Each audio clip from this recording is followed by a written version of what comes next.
paz do Senhor, eu sou o presbítero Sérgio Sodré, da Assembleia de Deus, Ministério de Cordovil, igreja esta localizada no Rio de Janeiro e pastoreada pelo pastor Francisco José da Silva.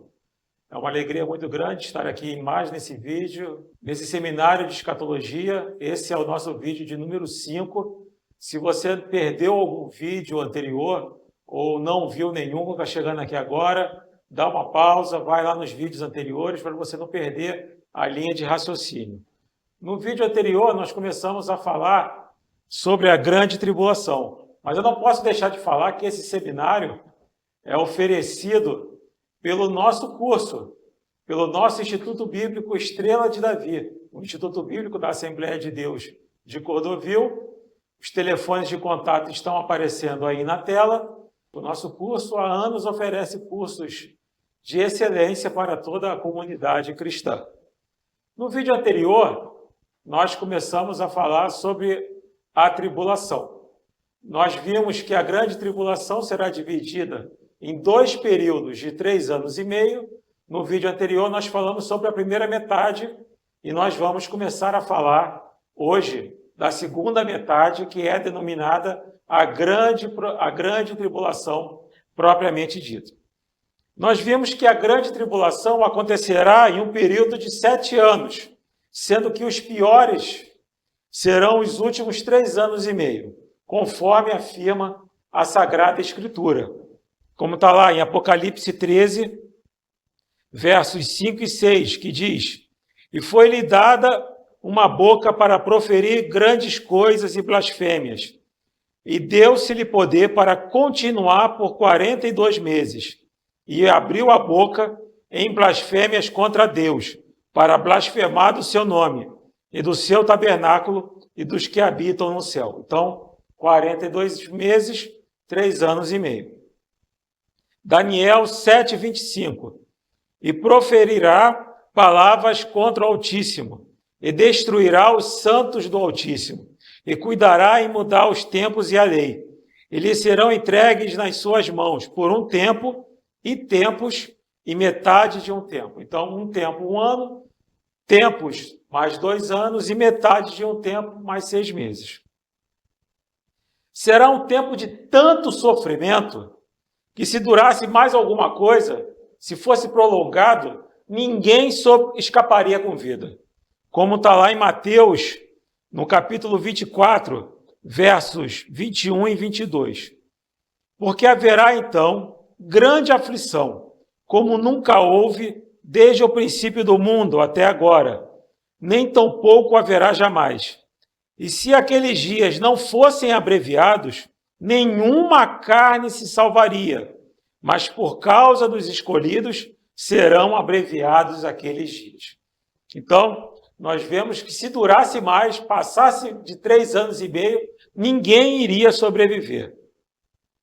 Nós vimos no vídeo anterior que o anticristo, ele vai, na primeira metade da grande tribulação, será um período de falsa paz e falsa prosperidade.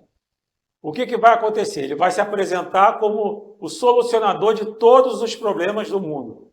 Todas as questões que estavam pendentes aí na história da humanidade, o anticristo vai se apresentar como aquele que vai resolver todas as questões. E nessa primeira metade, os primeiros 3 anos e meio, ele vai fazer um acordo com a nação de Israel.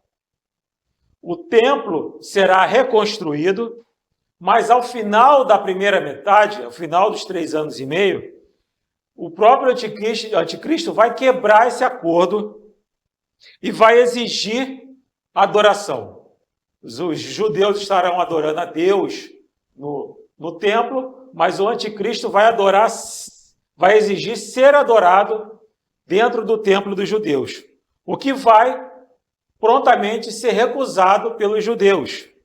Então haverá uma grande perseguição por parte do anticristo aos judeus, e os judeus serão martirizados. E não só os judeus, grande parte dos judeus, mas também uma grande parte de crentes, gentios, também sofrerão o martírio. Todo o mundo toda a humanidade vai sofrer os efeitos da grande tribulação, como está lá em Jeremias, no capítulo 25, versos 29 a 32, que diz assim: porque eis que na cidade que se chama pelo meu nome, começo a castigar. E ficareis vós totalmente impunes? Não, não ficarei impunes, porque eu chamo a espada sobre todos os moradores da terra, diz o Senhor dos Exércitos.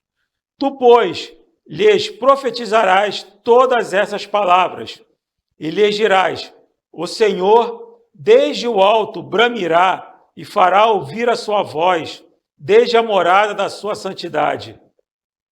Terrivelmente bramirá contra a sua habitação, com grito de alegria, como dos que pisam as uvas, contra todos os moradores da terra.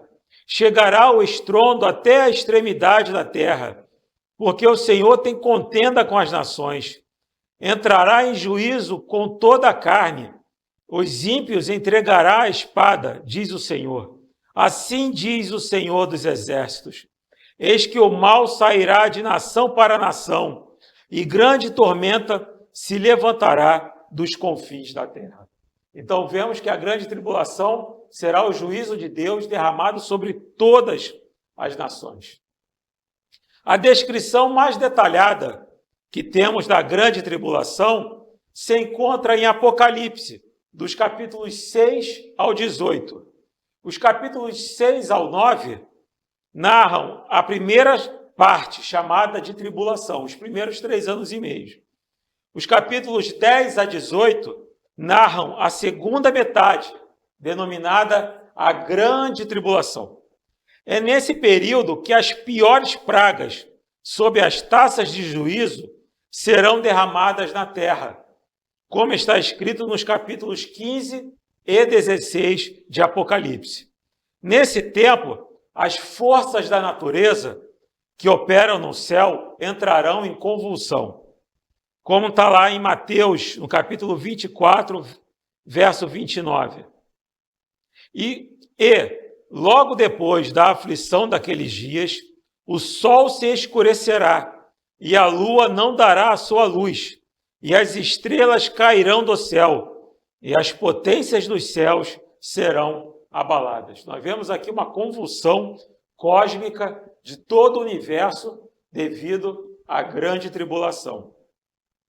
Isaías, no capítulo 13, versos 9 a 11, diz: eis que o dia do Senhor vem, horrendo, com furor e ira ardente, para pôr a terra em assolação e destruir os pecadores dela. Porque as estrelas dos céus e os astros não deixarão brilhar a sua luz. O sol se escurecerá ao nascer, e a lua não fará resplandecer a sua luz. E visitarei sobre o mundo a maldade, e sobre os ímpios a sua iniquidade, e farei cessar a arrogância dos atrevidos, e abaterei a soberba dos tiranos. Nós vemos aqui um grande cataclisma mundial. Mas diante desse cenário, onde Deus derramará seu juízo neste mundo, muitos se perguntam: haverá salvação na grande tribulação? Quando Deus estiver derramando todo o seu juízo, toda a sua ira nesse mundo, a igreja já foi arrebatada. Mesmo assim, haverá salvação na grande tribulação? Sim, haverá. Haverá salvação na grande tribulação. Apocalipse 7,14. E disse-lhe: Senhor, tu sabes.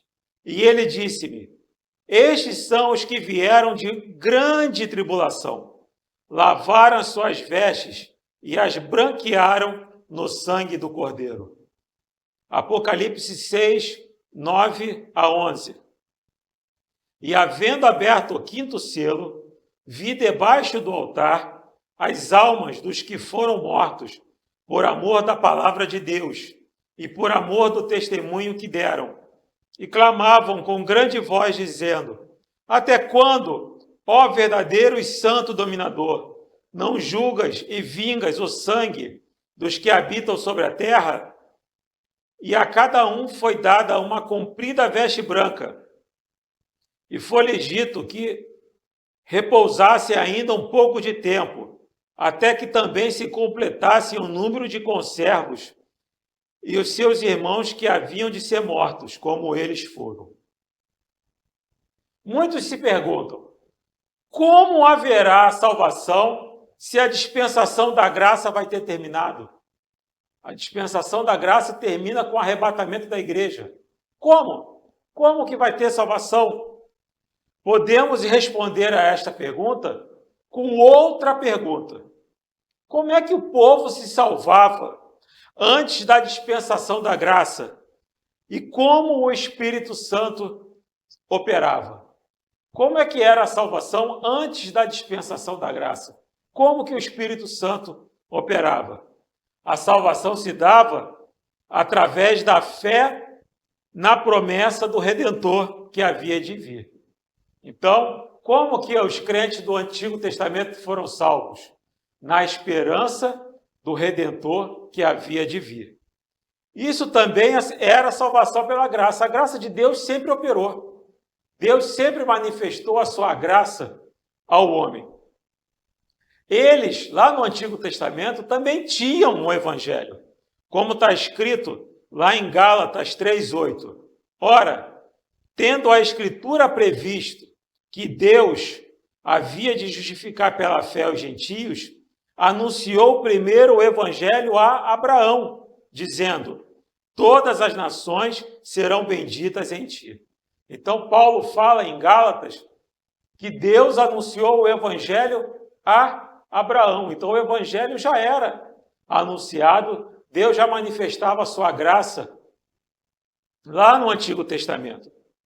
Então, Deus vai continuar salvando, mesmo após o arrebatamento da igreja, mesmo na grande tribulação. Mas nós devemos ter em mente que as condições espirituais da grande tribulação não serão tão favoráveis como são hoje, porque haverá oposição como nunca houve, e o mundo estará envolvido em trevas espirituais, pois será o reino do anticristo. Multidões de judeus e gentios serão salvos. O arrebatamento da igreja vai despertar muita gente que decidirá permanecer fiel, mesmo com provas, sofrimento e martírio. Haverá santos na grande tribulação. Então nós temos que imaginar o seguinte: a pessoa hoje está na igreja, não foi arrebatada, ficou, mas ela vai se lembrar de tudo que ela ouviu durante o seu tempo de igreja. E aí sim ela vai manifestar a sua fé. Ela vai crer que realmente ela se descuidou, Jesus voltou e ela ficou. Mas ela vai agora ser, por causa do arrebatamento da igreja, ela vai ser renovada e, custe o que custar, ela vai manifestar a sua fé em Cristo. Muitos judeus também serão convertidos, pessoas que nunca estiveram na igreja, mas ao ver o arrebatamento da igreja, despertarão o temor e se santificarão, serão santos na grande tribulação. Durante o período final da grande tribulação, o anticristo irá perseguir os judeus e irá conduzir seus exércitos contra Jerusalém. Então, o anticristo vai querer ser adorado no templo. Ele vai estar no templo. Os judeus vão rejeitar. Então, ele vai começar uma guerra contra Israel. Ele vai avançar com seus exércitos até Jerusalém. Como está lá em Zacarias, no capítulo 12, verso 3.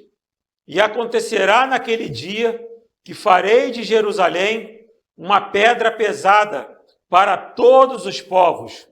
Todos os que carregam com ela certamente serão despedaçados. e ajuntar-se-ão contra ela todas as nações da terra.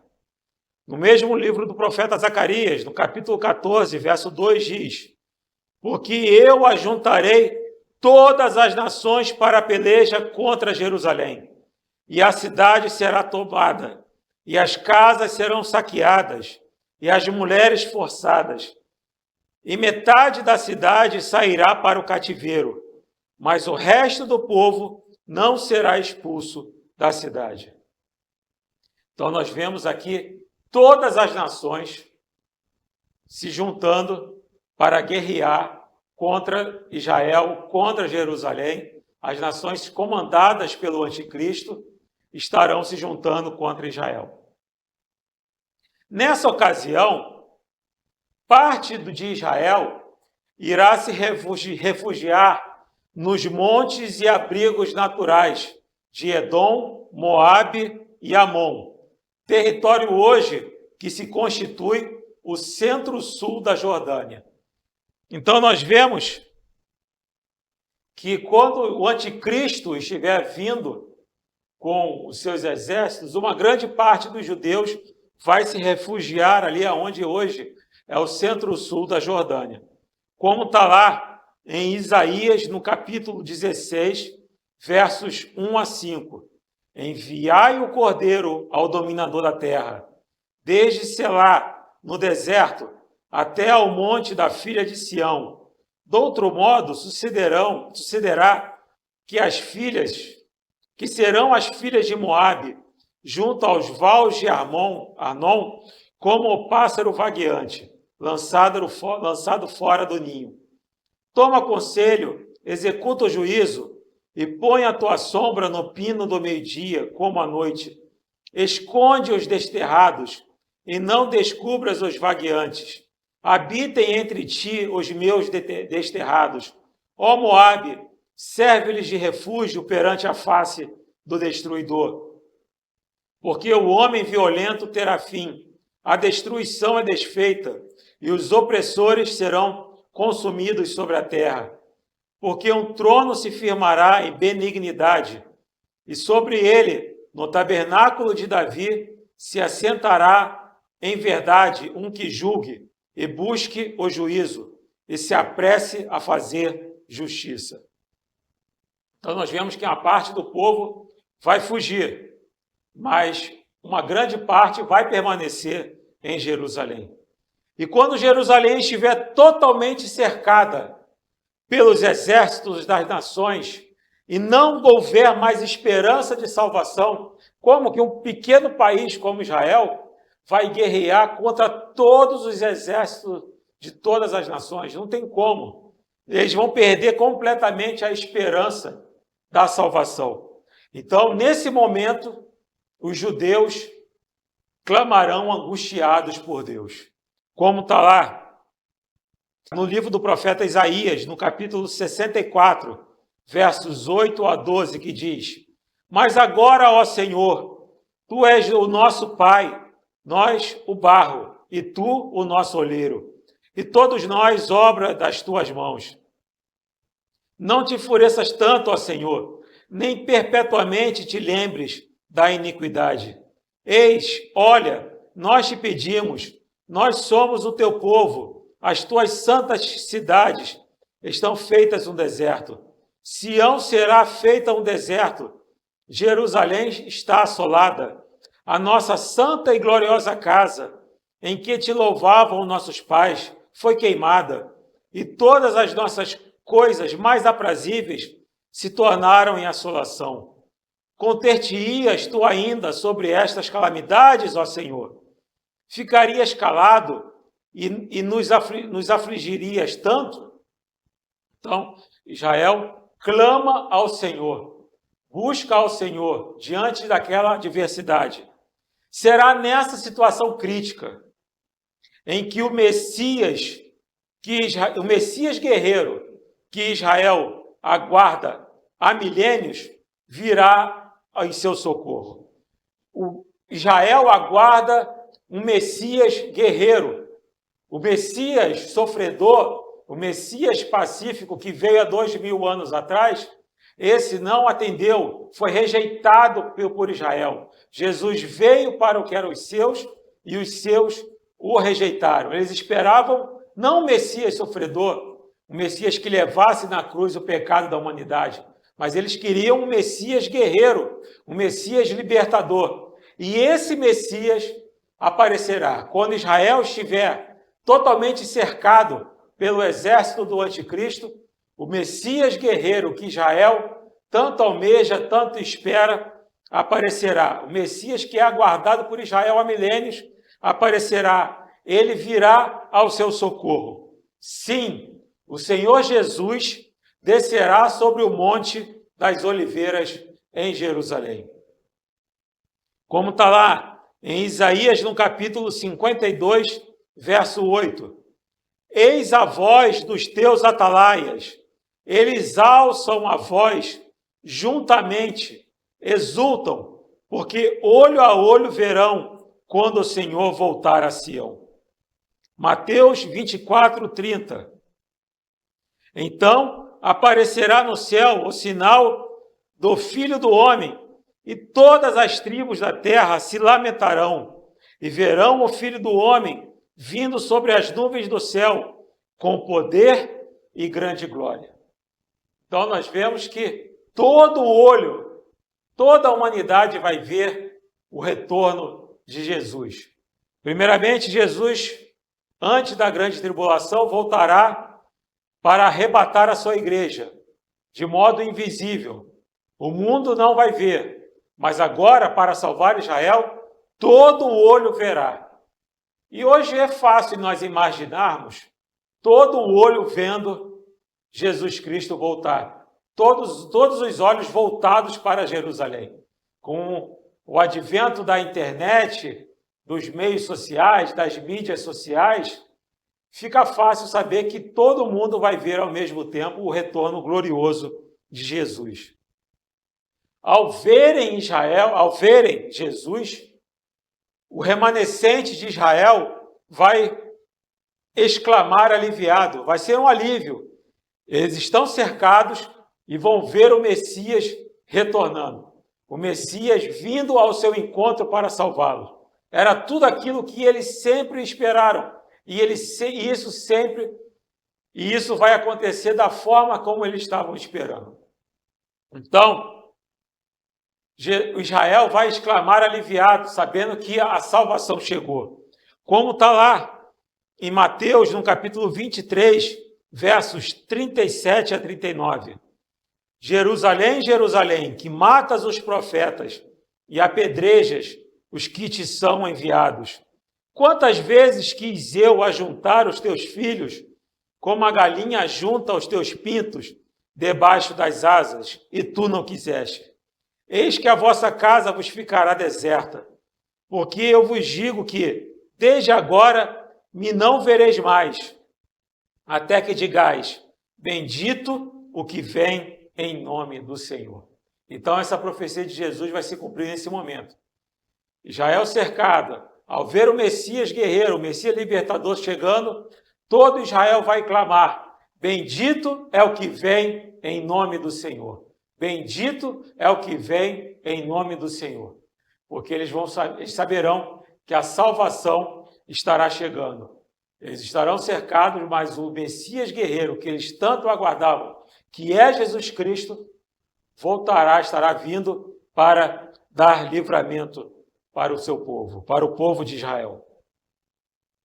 Parte dos exércitos do anticristo estará no cerco de Jerusalém, mas a grande parte desse exército estará em Armagedon, sendo este o local onde acontecerá a famosa batalha que leva o seu nome, a Batalha de Armagedon.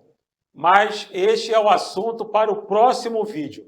No próximo vídeo estaremos concluindo a grande tribulação e falando sobre a batalha do Armagedon, quando o exército do anticristo e o próprio anticristo será definitivamente vencido pelo Senhor Jesus. Se você está sendo edificado, se você gostou desse vídeo, curta, comente e compartilhe. Ajude o nosso canal a crescer. Compartilhe esse vídeo e que esse vídeo possa ser um instrumento de bênção na tua vida. Que Deus nos abençoe poderosamente, em nome de Jesus. Amém.